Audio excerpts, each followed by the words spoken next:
halimbawa lang. Ayun, Halimbawa ito, para hindi ganong mahirapan, gumawa na lang ng pantukod. Kung yun ang problema. O sige, pasok nyo doon. Tapos, yun nyo. Walang kahirap-hirap ha, hindi na nga. Pero kung kami lang, pwedeng ilahin yan eh. Diba?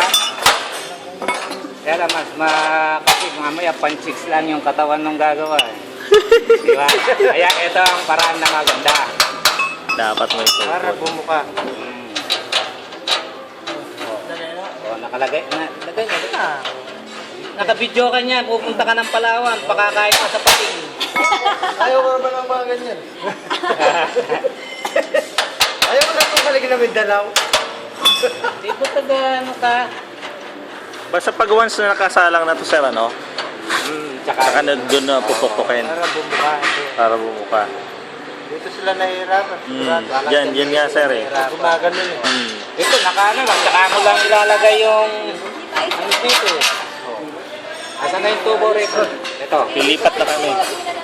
Ito. Okay mo, kasama ka sa video niya. Ako rin, no? Tagahawak lang nitong breast.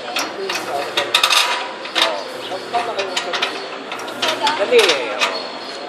Kasi kung talaga nagkapalit naman yan, sa butas naman magkakaproblema. Na.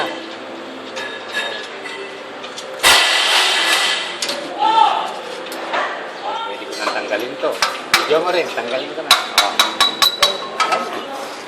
Akin na yung board na Ayos. Kasi kung ilahin, kanina, di ba inila lang namin, di ba? Kaso kung dalawa lang sila, pwede silang gagawin na nila ito. Kasi pag i-first naman yan, papasok mo, bubuang. Oo. dito nung malaban.